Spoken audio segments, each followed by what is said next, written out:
What does it actually look like when two people reach the absolute peak of human potential together? Not in theory or some social media clip you scroll through at 2 a.m. I mean right now, under bone-crushing pressure, with the world watching and everything, literally everything on the line. On February 16, 2026, in Milan, Italy, Riku Miura and Ryuichi Kihara gave us that definitive answer. Then, just 2 months later, they walked away. Not because they had to, or because they were slowing down or being forced out. They retired because they had nothing left to prove, and they knew it. This is the story of Riku Ryu, and honestly, it might be the most perfect arc in the history of figure skating. Imagine the scene. The pair just finished their short program. Miura and Kihara, two-time world champions and Japan's most beloved skating duo, are stuck in a shocking 5th place. 5th. Not first, not on the podium. 5th. They blew a critical lift. It was one of those moments where the arena goes silent, the kind of mistake that kills Olympic dreams instantly. But here is what makes this comeback different from every other sports story you have ever heard. They did not panic or fall apart. They did not start obsessing over scores or watching what their rivals were doing on the ice. They simply leaned on what they had spent 7 years building. Pure trust. Trust in their process and the partnership they had forged since 2019, when nobody outside of Japan even knew who they were. The result for that free skate? 158.13 points. A new world record. Japan's first Olympic pair's gold. In one night, they did more than win. They carved their names into figure skating history forever. Now, if you are not a hardcore skating fan, you might be wondering, how did we even get here? Who exactly are Riku Miura and Ryuichi Kihara? Riku Miura is 24. Her partner, Ryuichi Kihara, is 33. There is a 9-year gap between them. In pairs skating, where timing and chemistry must be telepathic, that is a massive hurdle. They teamed up in 2019 and immediately moved to Ontario, Canada, to train under their coach, Bruno Marcotte. 7 years in a foreign country, far from home and family, chasing a dream that felt like a long shot at best. They grabbed their first Japan Championships in December 2019. It was a massive statement, a sign that something special was happening. But the real explosion came in 2022. That season was just unfair. Skate Canada, NHK Trophy, Grand Prix Final, they won it all. Then, in March 2023, they became Japan's first world champion pair. They returned to win gold again in 2025 in Boston. Silver in 2022, gold in 23, silver in 24, gold in 25. Then, the big one, Olympic gold. This was not a fluke. It was a dynasty built quietly in a Canadian rink, far from the cameras until the spotlight found them. I want to talk about something the judges' scorecards usually miss. Plenty of pairs are technically gifted. Many athletes train hard, make sacrifices, and perform at an elite level. But not everyone has that soul, that quality, where you watch them and feel something deeper than just respect for the sport.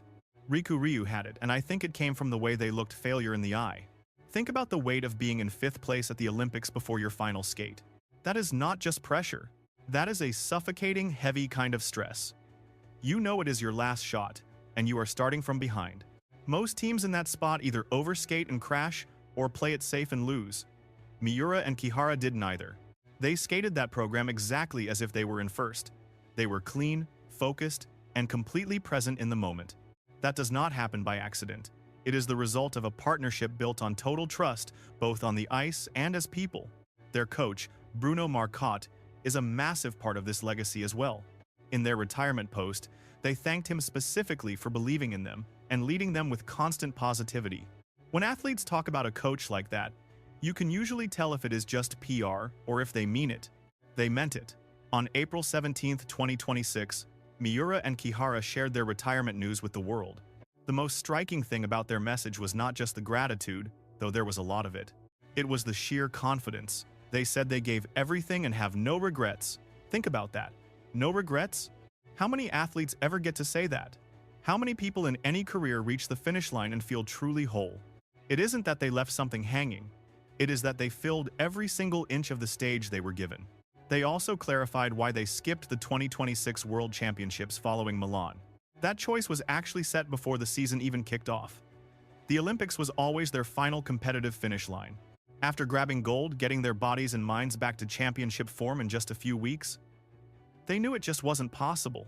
More to the point, they didn't have to. They had already done the thing. The ISU, the International Skating Union, said it perfectly on Instagram. "The world will miss you, Riku Ryu." Over on Reddit, fans filled a retirement thread with hundreds of messages. One really stood out. Someone wrote that very few athletes get to retire at the absolute peak. Their final epic performance proved they left every single ounce of heart on that ice. That is exactly right. Here is why this journey matters way more than just medals. Japan had never taken Olympic pairs gold ever, not once in history. Miura and Kihara didn't just win, they shattered the ceiling for what is possible in Japanese figure skating. They proved a Japanese team could do more than just compete on the world stage. They could actually dominate it. They are not vanishing. Their statement confirmed they will chase new goals to help pairs skating get more respect back home in Japan. Coaching, mentoring, or just being ambassadors, whatever the role, these two will be molding the future of Japanese pairs skating for years to come. Imagine what this means for a young skater in Japan right now. They don't have to guess if it is possible. They saw it happen live, on the biggest stage in all of sports. That is the kind of legacy that stays. Medals gather dust, but inspiration moves forward. Riku Miura and Ryuichi Kihara spent 7 years abroad, building a dream most people thought was purely impossible. They battled setbacks, fought back, conquered the global stage, and then, when the timing was perfect, they walked away with their heads held high and their hearts full. We are so used to seeing athletes cling on too long, hunting one more trophy. Riku Ryu did something that feels quietly radical. They knew when to stop, and they quit while on top. That is not just a great career, it is a complete one. If this story moved you, give us a like. Share this with a figure skating fan, or anyone who just needs to hear about people who got it right for once. Riku Ryu, Olympic winners, world champions, and now, on to whatever comes next. Arigato.